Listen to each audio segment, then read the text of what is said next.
Folks, we're back. Weekly webinar answering those YouTube questions. Dr. Mike, how's it going? I am alive. Getting ready to finish out this cut. Today is actually my last day of the hypocaloric condition. And I have been hypocaloric more or less for 20 weeks straight. So yeah, it's been fun. But I'm alive enough to do a webinar. Let us... alternative. Yeah, too dead to do a webinar. Let us go to the first question, which comes from John. The John. Just John. Got it. So John says, if we generally build muscle during a cut, why train over MV/MEV? Don't build muscle, right? If we generally don't build muscle during a cut, sorry, I must have said something else.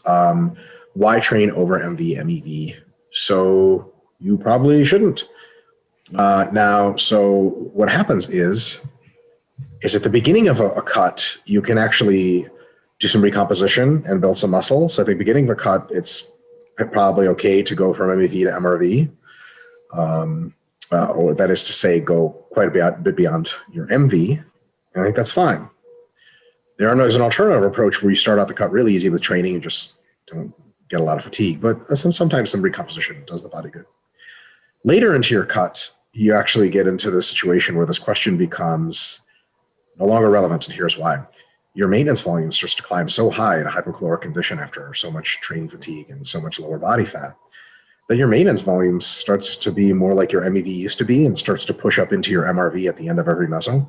So just by staying ahead of maintenance volume, you end up going from MEV to MRV and deloading anyway. Now, does that mean like if you're getting good pumps, getting good soreness, and your performance is going well in the last week of a cut or the last 2 weeks before a deload, should you push it that little bit extra to get those gains and have that fatigue come down and so on and so forth? Probably not. In a cut, it's time to just be like, oh, I'm getting high quality training. It's enough for sure. I'm just going to just do what I do. Where on a mass, it's like if the question is, should I push it a little further? And there's a legit question, like you're not already super fucked up. The answer is probably yes, it's worth it. So on a cut, yeah, that little nuance is there. But in general, at the beginning of a cut, training MEV to MRV is fine because it has some recomposition effects, especially if you did proper periodization and you started the cut relatively sensitive to volume and fatigue reduced. And at the end of a cut, it's a non-issue because just staying ahead of MV is what you normally would be between your MEV and MRV. So, James? Yeah, that's a really good answer. And I think there's some personal preference into that. So some people would just rather not push the systemic fatigue boundaries too hard during cuts because they're sensitive to it and they might hang a little bit closer to MEV more or less the whole time. And that's going to kind of creep up as you go, as Mike already kind of mentioned. But some other people just like to train hard, and that's perfectly okay too. So this is kind of one of those gray areas where we don't necessarily have to take a hard line and say you should train MEV to MRV or you should only train at, MEV, MAV levels. Either one is kind of fine. Like me personally, I hate doing like MEV training because it's like a tease. It's like you like opened up Pornhub and then never got to the stuff that you were looking at, right? And you're like, damn, now I'm just horny. This sucks. So for me, I'm more on the MEV to MRV window because I enjoy training because I feel like it's just more worth my time and personal preference. But am I potentially paying a higher fatigue cost in doing so? Yes, absolutely. But for some people, they just enjoy training, like myself. Other people, they're really sensitive to fatigue factors, and they might dial it back a little bit, and that's okay too. I do think that for kind of your late beginner to kind of maybe late intermediate crowd, there might be some transient benefits from training from MEV to MRV, even during a cut that might manifest later on. I don't know that that's true. I suspect that it's true. I suspect that it's true, especially for beginners and intermediates. But for advanced lifters like Dr. Mike, for example, there's probably nothing going on there. So you're probably just better off taking the MEV style training because you're realistically not going to have any transient effects. Now, just to mention one more thing that's coming to my mind, I think James may be inclined to agree with this. Estimating MV is actually quite hard. It's a lot easier to get somewhere between MEV and MRV because all the indicators are there, pump, soreness, et cetera, performance. MV is tough to estimate. And if you misestimate MV when you don't have a bodybuilding show coming up, it's just a regular cut, you'll regain the muscle, no big deal. But most people want to look really good at the end of a cut. And some even transient muscle loss is maybe not something you want. So if you train above what you think your MEV is, possibly cycling to MRV, or really the MRV comes down to you anyway, right? Because of the accumulated fatigue. Training a little bit higher than MV probably has some consideration to just put in your head, because if you err on the side of, fundamentally, it's just really hard to hit that dartboard. You don't know where the bullseye is. And if you hit a little bit to the left of it, you don't quite reach MV, you're going to actually lose muscle. Put this in a very specific circumstance. Like if you are like doing a bodybuilding show and you want to place as well as possible, you're like, okay, I don't want to fuck up my quads. I don't want to train super hard. I want the systemic fatigue. You're like, I'm going to train at MV. And it turns out like you lose a little bit of quad size at the show. But at the show, that matters. It could be the difference between first and third. And you might not want to do that. So in stringent situations like a hard cut, you might want to put the cherry on top of like, the same applies to the deficit. Like in a cut, when it's seriously time to get lean, you have an estimate for what you think the deficit is. Make sure you're either right at that estimate or a little bit below that in calories on average, just to make sure, like, yeah, for sure I know I'm in a deficit and that's 99 promise, but calories ain't one. It would suck to do weeks and weeks of cutting and realize you're really kind of misestimating your deficit because you just didn't want to shut down your metabolism. And it turns out like you spent a lot of time running in place. Now, especially that's the case if you're preparing to look really good and or to a bodybuilding show. Just like 4 weeks out, you look at your physique, so does your coach, and you're like, we're behind. Like, that's not a place you want to be. On the other hand, if you're 4 weeks out and you're ahead, there are some things you can do for sure to slow you down, and it's not nearly as big of a cost. Yeah, that was a really good response too. And just for any of you, so I know some of you have been listening to us for a long time and you might be thinking like, how are you going to miss the MV? I thought you guys said it's so low. It's always lower than you think. The problem in this situation is that you're doing a really hard diet and your MV is going up over time. So it's easy to miscalculate based on what you would normally do under like a normal cut or like, maintenance kind of conditions. That's where the problem is. Next up is Henrik Anderson. Mr. Anderson. Got it. He says, hey, docs, last week I asked 3 questions and 1 comment, which I shouldn't have done. So here's the question I really want to be answered. For small muscle groups. You got upvoted, so it worked this time. Yeah, for sure. For small muscle groups, smaller muscle groups like the delts, is it possible to rest too long if the burn starts to go away? Can it negatively impact hypertrophy? So my best answer to this is the following. The predominant source of hypertrophy is tension, assuming you're going closer to failure on every set. But there are other pathways that have been pretty well confirmed, including the metabolite pathway and so on and so forth.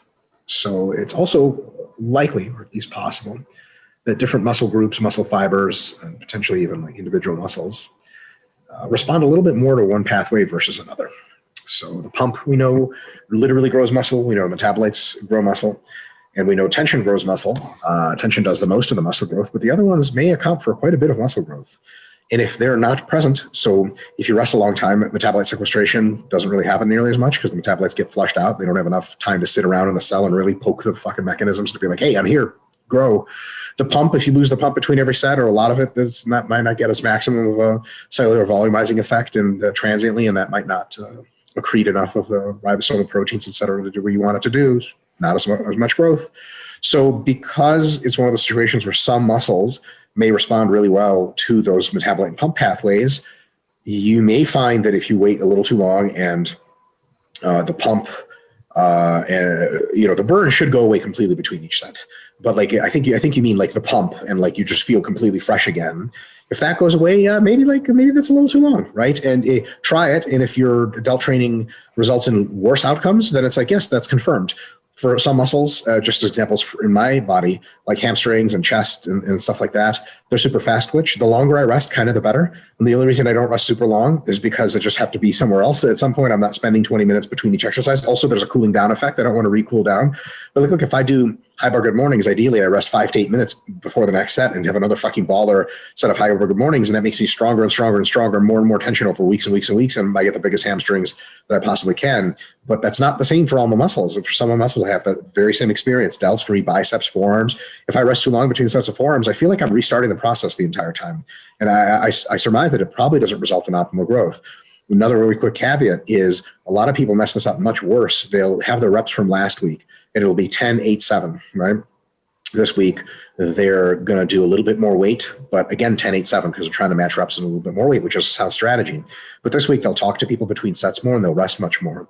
So what they end up doing is still 10, 8, 7, but the RIR, because you get so much rest, the reps in reserve is much higher. the proximity to failure is lower, and the hypertrophic effect of each set probably isn't as great. Yeah, you get the same amount of mechanical tension total over the workout, but you obviate almost all the pump effects and almost all the metabolite effects, and those do add up. And that's where RIR really comes in handy, and sometimes even the tension effects. Because a lot of the reason we go close to failure is because the big, gnarly, faster twitch motor units only maybe really turn on the most close to failure. Now you're not even turning them on. Like that set of 8 was hard the first week because you did a minute rest. This week it's a minute 30 rest, and the set of 8 is like, You guys ever had that where you match your reps and you're like, I'm done, that was easy. Like this shit shouldn't be that easy. It should be a little harder than last time. So, or as hard. So that's something else to keep a track of and be wary of. So if you do rest long for something like delts, and a muscle that, like, if it loses its pump is not great, make sure you make up for that long rest by doing the true RIR you targeted, which could be like, James, you ever done like a set of 12 on delts, and then you rest a little too long, check your emails, and then you do a set of 14, and like as you pass 10, you're like, last week I did 10, but like, I'm not going to stop. This is ridiculous. Like, I made like 6 RIR, and you actually go to 14, and you're like, oh, that was a proper set. And then you get back a lot of the pump and the burn that you would have never had because you're training appropriately hard. I have absolutely done that. And that's actually a really good segue to the point that I was going to make, which is for something like delts in particular, like if you are resting so long that you don't see any meaningful performance drops in reps from set to set, you're probably resting too long, right? If you're That's one of our stimulus proxies, by the way. Yeah. So if you do like a set of 15 and you're waiting long enough to do like another set of 15, like that's too long, right? And just because for all the reasons that Mike already said. So Mike used like the pump as a really good example of a good timeline to keep. And I think performance is another one that you can look at where it's like, okay, if I did 15, 15, 14, 14, like you're probably resting too long at that point for delts. Totally. Peter Wangler. Let's really hope that's not really his name. Wait a minute. Sorry if it is Wangler. Peter. Let's see if yep, there it is. All right. He puts the wang in Wangler. You feel me? Mm-hmm. Let's see that wang, son. So, Peter, send us pictures of your penis. Okay. Peter Wangler asks, all my life, people told me to do 8 to 12 reps for biceps, but for whatever reason, it never worked for me. So I always had underwhelming biceps due to, quote, genetics. Oh my God, story of my life. Yeah, my life too. It was only until I did sets of 4 to 6 reps that they started growing. Why is that? Personal trainers, same here. But same exact concept as we're talking about. Why is that? Personal trainers always told me 4 to 6 for strength and 8 to 12 for hypertrophy. Is that not the case? So it is the case. 4 to 6 makes you stronger than 8 to 12, but the hypertrophy effects can be similar and or identical because anything roughly between 5 and 30 reps per set close to failure, roughly over the average, is equivalent. But individuals have a very varied response. Some people grow a bit more from tension. Some people grow a bit more from high tension, absolutely. Some grow from the same amount of tension, but spread over more repetitions. Some people grow more from metabolites in the pump. So you really have to find, this is why our stimulus proxies, our SFR thing, is a little ghetto calculator, such a cool tool, because like if you probably, Peter, I'm going to make a guess that when you were doing sets of 8 to 12 for biceps, you probably didn't get a big pump. You probably didn't get a big burn. You probably didn't feel a whole lot of disruptive tension in your biceps, and set to set to set, they probably didn't tire that much, and you probably didn't get that sore. Now you're doing sets of 4 to 6. You're probably feeling a fuckload of tension in your biceps. Holy shit, this shit's going to rip my biceps apart. You're probably getting at least as good of pumps as you were from sets of 8 to 12, and you're probably getting a little sore, maybe like a tired, really tired, beat up feeling at the end of the workout, if not sore. So you have to follow those proxies, and of course do all the rep ranges to some extent, but bias more of your training into the rep ranges that give you those proxies. Like if you do in chest flies, it's sets of 25, because some pro said that's how you chisel it in, and it just makes you tired. You don't feel pumped or stretched or burned. But if you do sets of chest flies like cable flies, somehow you do sets of 6, and it just fucking destroys your chest. I mean, man, you're probably onto something, like no one ever is going to tell you, like when you do something and it really fucks you up and it really gives you a crazy pump, crazy burn, and you're able to add load to it over time and it's growing, that it's the wrong answer. So the personal trainers were right that on average, sets of 8 to 12 are really good SFR for hypertrophy on the very, very average. But that absolutely comes with tons of exceptions, and that's why you got to find your own best rep ranges, which can change over time. Sometimes it's this and the variation, sometimes it's that. Always a mix, always a combination. Actually, I had the pleasure of training a guy who could have been on the Olympia stage eventually. He just literally didn't want to get any bigger because he would have to buy new clothes. Lame excuse, I know, but he had like literally Phil Heath-shaped arms. Like, I'm not joking, it's not an exaggeration, but they weren't that big. He was drug-free, but he was like 180 and like 5'7", and he just had that shape that was just like, what the fuck is wrong with your biceps and triceps? And I remember programming sets of 10 to 15 for biceps for him. And he's like, I'm just getting tired. I'm like, So we did sets of 5 to 10. And he's like, my biceps are going faster than I can fucking measure my arms. And I'm like, oh shit. Okay. So those are faster twitch biceps, which is probably why they were big to begin with and had that fucking gnarly shape. And it worked. So it's all really personal at the end, James.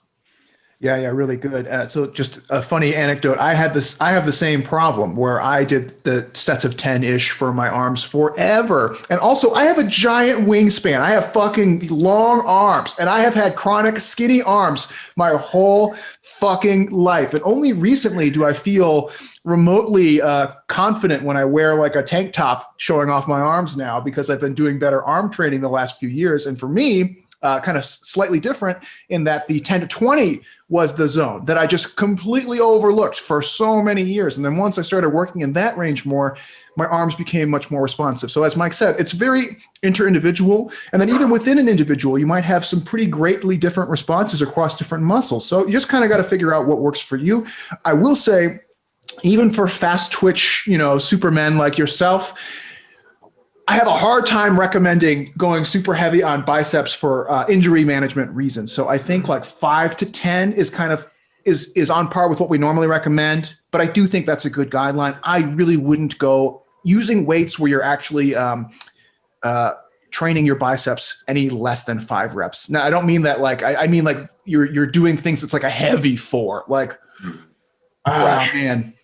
You're pushing your luck, in my opinion. That's not to say that you won't respond to it. You might respond, but you also might pay the price in injury later on. So you probably want to strike a balance there. Just be careful.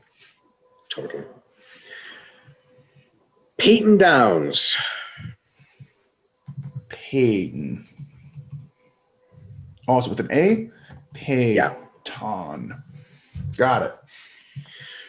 In a maintenance phase, will stiff-legged deadlifts alone or ham curls alone maintain my hamstrings, or do I need both a curl and a stretching type of lift? I mean, by a long shot, the unanimous answer is anything that generally remotely stimulates your hams is good enough for maintenance phase. I actually couldn't hip hinge for a while because I had some weird like sartorius injury that's now resolving. I just started hip hinging again. I didn't hip hinge at all for like 4 months, 5 months of the last, and my hamstrings are the biggest they've ever been. And I've been cutting this whole time.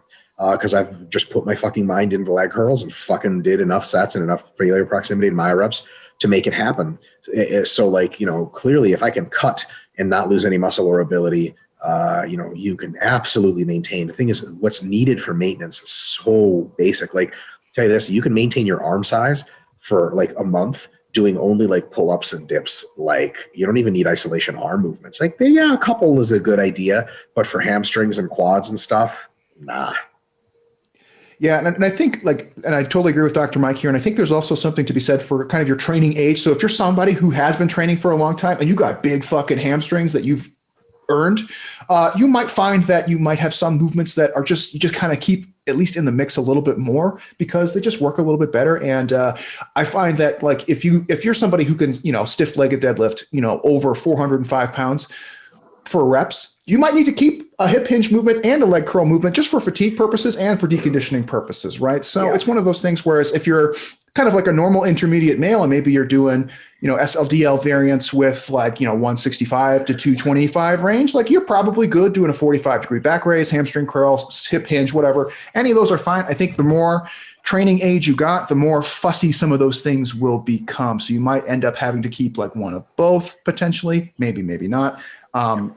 But I do think, as Mike said, the requirements for maintenance under normal conditions are so low, it's pretty hard to fuck up. And at that point, it becomes more of a performance monitoring thing, less of like a muscle maintenance thing, I think. Just because your strength is a skill, right? And if you're not using that skill in that particular movement, then it's going to decondition, et cetera. Yeah, if you're stuff like that, that's a 405 plus, and you do only hamstring single leg curls for a month, coming back to that is like, I don't know, every now and again, you might need a break, but unless you need a break, don't take it.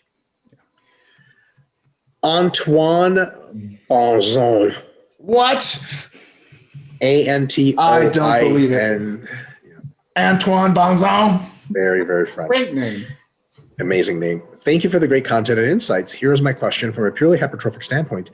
Is the stiff-legged deadlift preferable in comparison, I don't know why I read that weird, in comparison to plain old deadlift when it comes to full glutes and hamstrings development? When would a person truly Purely interested in hypertrophy, choose the deadlift over SLD. Well, so for hamstrings, absolutely. For glutes, that's not clear to me at all. Glutes often respond to very high force movements. You can deadlift more than you can stiff-legged deadlift. The hamstrings are, in a properly done stiff-legged deadlift, the hamstrings are every time the limiting factor, not the glutes. So again, the glutes aren't really being stimulated, although in a regular deadlift, the glutes can absolutely be a limiting factor. And all you have to do is change the deadlift into something in which the glutes are really for sure the limiting factor, which is the best way to do that is a deficit sumo stiff-legged deadlift, or sorry, deficit sumo deadlift. And then all of a sudden it's a fucking unbelievable glute exercise, and then you're good to go. The regular conventional deadlift is like, honestly, your spinal erectors in almost all people is a limiting factor. Like if you had spinal erectors that simply wouldn't quit, many people who currently deadlift 200 to 300 pounds would instantly be able to deadlift like 400 or 500 pounds. Like it's that big of a limiting factor, which is why people say like deadlifts for back. Like, yeah, back is your limiting factor on deadlifts almost all the time. But if you do something like sumo deficits, yeah, your glutes are a limiting factor, and then you're well on your way. So glutes, no. Hamstrings, yeah, totally. Training regular deadlift for hamstrings is like really kind of dumb, and nothing anyone does in an advanced level or even intermediate. Yeah, and just to play devil's advocate here a little bit for discussion purposes, I think when you have somebody who's maybe like a beginner and they're going from beginner to intermediate, you could probably look at the regular deadlift and just say, well, it's just such a raw stimulus magnitude exercise. You're just getting overall growth everywhere. So in terms of economy of time, deadlift might be a good choice because your hams get big, your glutes get big, your quads get big, your back gets big. Like, okay, that's a pretty great thing for a beginner, but everything's great for a beginner. So at that point, we're kind of splitting hairs. So I think once we're talking about the intermediate athlete, I think everything that Dr. Mike says completely applies. Because then at that point, you have to be more specific in your body part training. Yep. Inti Castro. Inti, like I-N? I-N-T-I. Oh, it's another good name. Got it. Amazing. He's got a cat picture. Yay. I thought it was a dolphin or an orca. All right. No, it's a cat. I was like, wait, is it? No, it's a cat. So really actually have a very simple answer to this. So the question is, obliques to train them or not for physique purposes. Also, is there any benefit to doing serratus focused exercises, or will they be hit well with regular training? I have a real, actually super straightforward answers. And I'm not trying to wave my own flag here, but I love it when your own brain or anyone's brain comes up with a really eloquent answer to a seemingly complex problem. Because there's a lot of other potential answers to this, but I think there's only one really obvious, easy answer. Or maybe not obvious, but easy, super simple answer. Here it is. Get super fucking lean and see what you look like. And if you want bigger obliques as an artist, then you train them. Same goes for your serratus question. But before and until you get very, very, very lean, like veins and striations and stuff like that, you just don't know what your waist is going to look like. And you might like it smaller with smaller obliques, or you might get a waist so small that it looks like a little feminine almost. And sometimes guys without a lot of muscularity in general, they get a small waist and they're like, great, I feel like I could be fitted for a dress. Like I'm on a fucking man waist with those man fuck muscles. Like the V, the whatever the brawny man has. Like I want that, and then train obliques. But you may actually realize that a lot of people, especially a lot of you folks that follow us and are subscribers to the channel, you do a lot of powerlifting, strength stuff. A lot of you motherfuckers have big ass obliques, just have no idea. When you get super lean, like boom, there they are, right?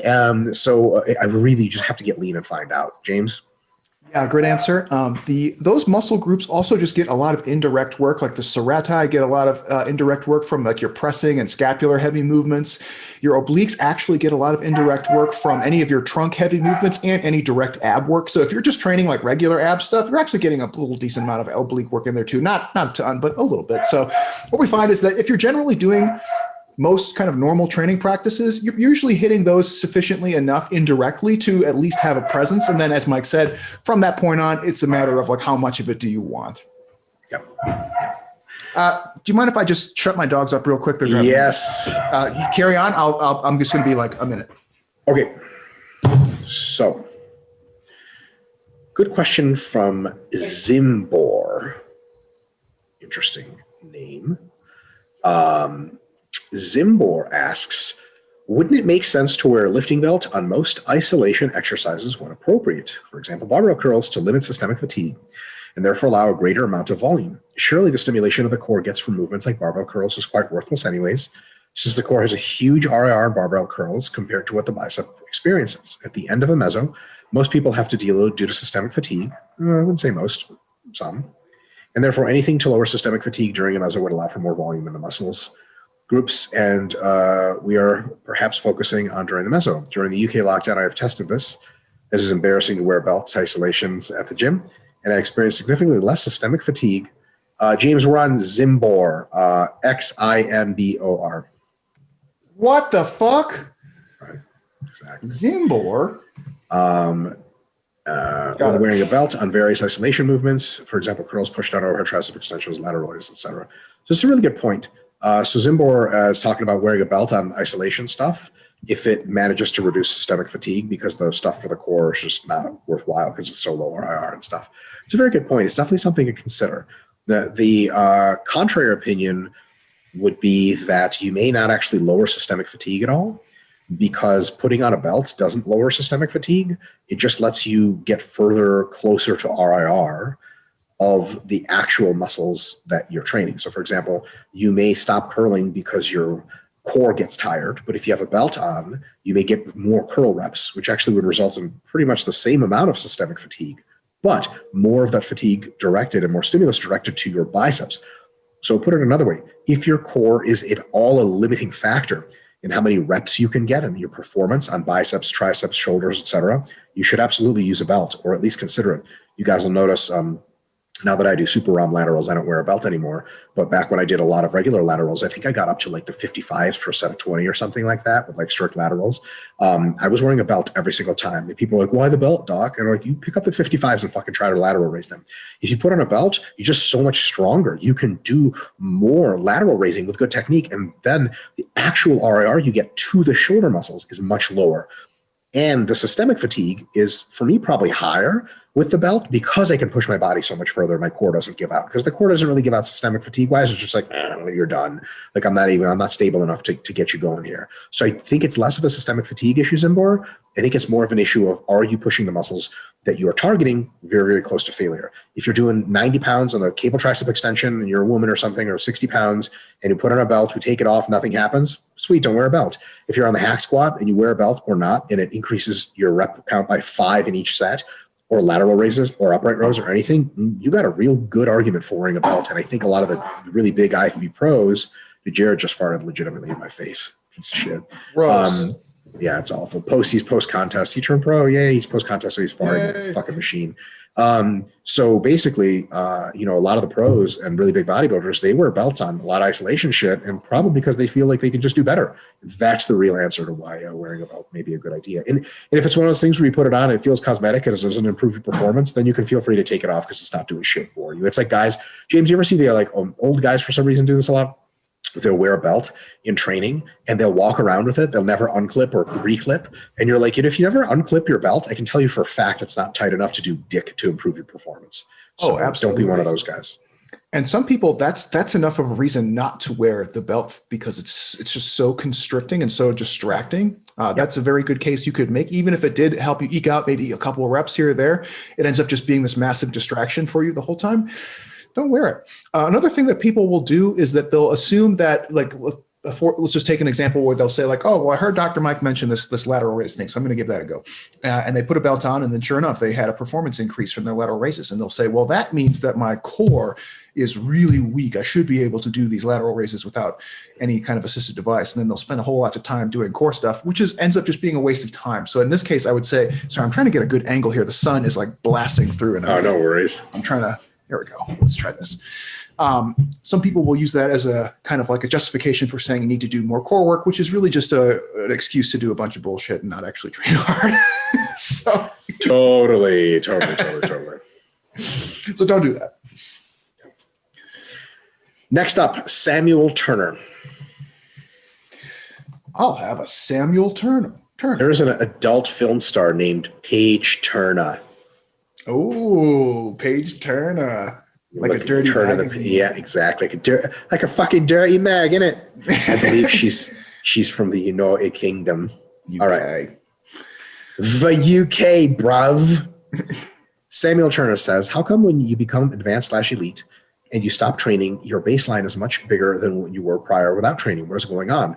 Well, actually, I would go to Stronger by Science, Greg Knuckles' website, and read his latest discussion of a big review that came out on muscle memory, which is your ability of your muscles to sort of bounce back quicker or never get that much smaller after you train them a certain amount. Turns out myonuclear domain and satellite cell addition have some role to play, probably a big one, but there's other factors. The nervous system probably is heavily involved in a bunch of other stuff. But through an agglomeration of multiple factors, even when you lose muscle, your ability to rebuild it is greater if you've built a ton of it and kept it for a while. And losing muscle is harder when you become more advanced, just like losing skill is. Some of that stuff just sticks around. Maybe not forever, but for a long, long, long time. Months, years, some of it decades. It's like a sliding scale of what sticks around for how long. So that's really the answer. Is there's a bunch of biology that's designed to do two things. One, keep you in pretty decent shape if you've ever gotten in really good shape and held it for a while. And two, allow for you to get that shape back way faster if you've ever gotten it before, which is like funny because you see some pro bodybuilders who take some time off 3 or 4 years and they look like whatever. They're like these big guys, but they're like way out of shape. And they're like, what? Got a 20-week prep for, for first pro show. And you're like, oh, 20 weeks my ass, motherfucker, you need 10 years.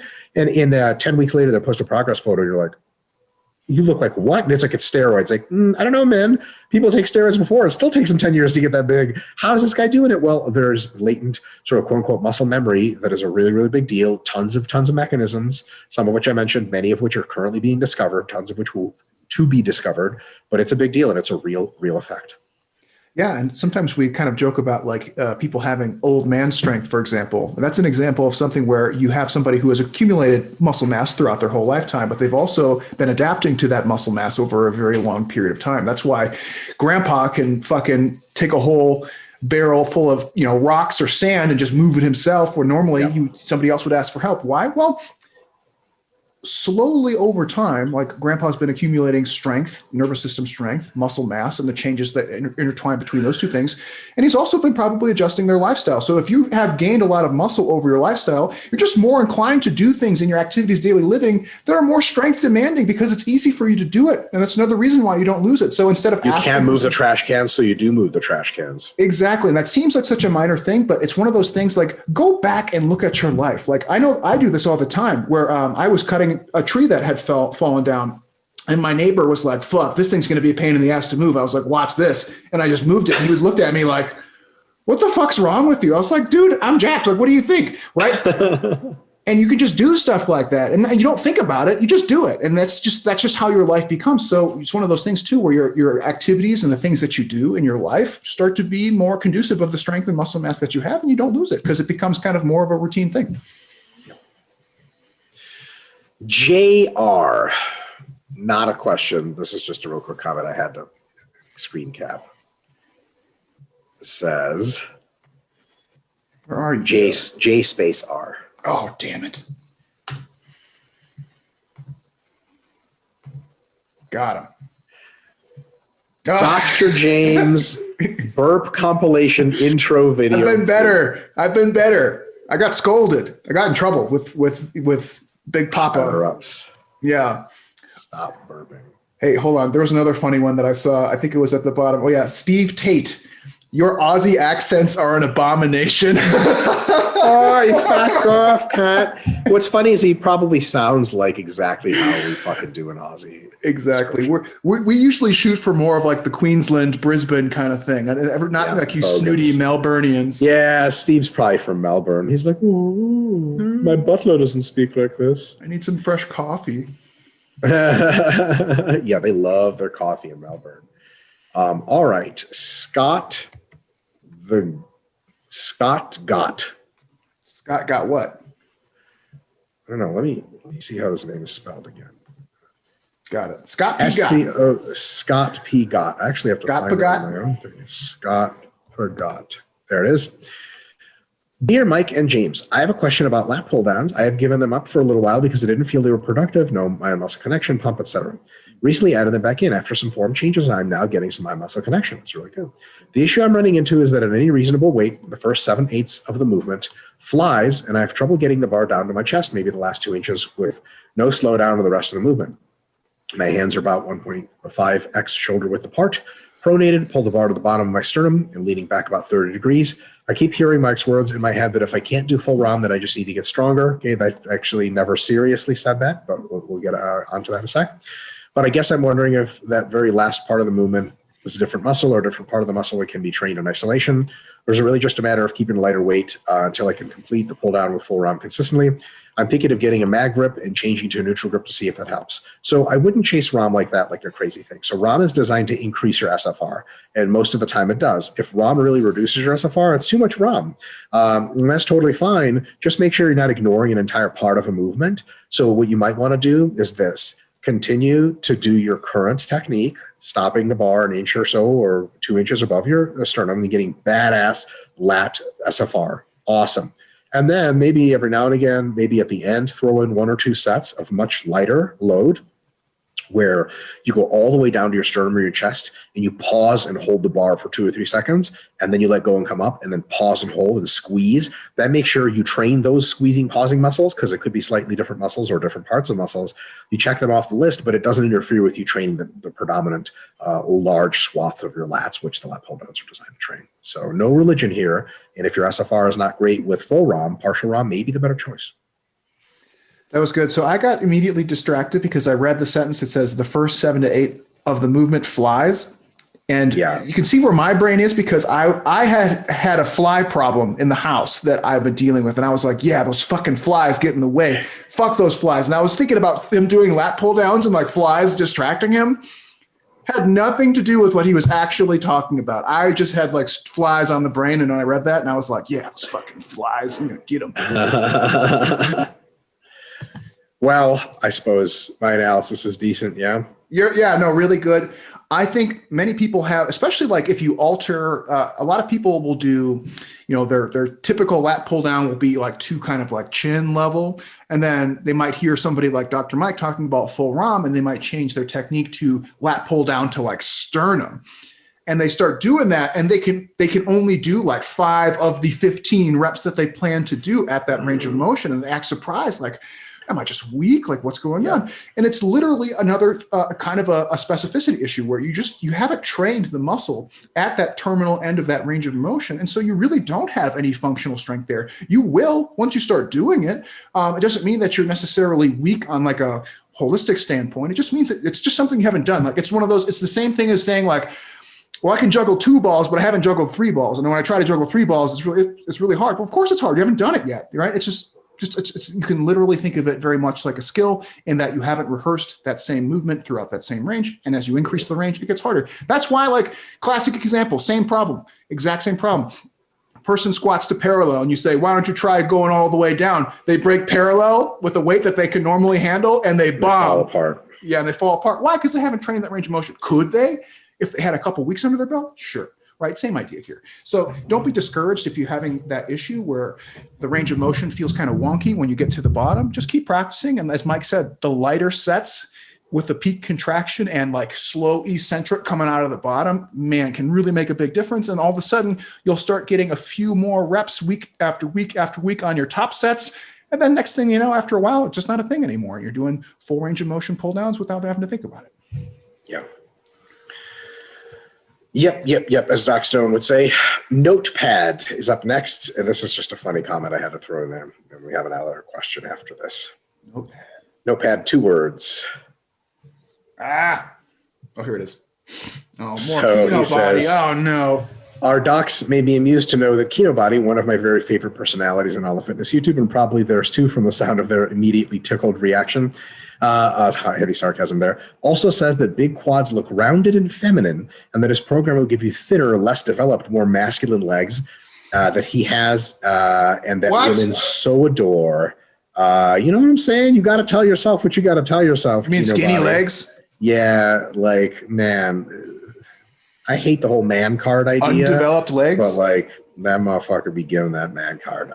Give it to someone with big legs. Jesus Christ. The pussiest shit I've ever heard in my fucking life. Oh, man. Each their own, to each their own. Yeah, I got,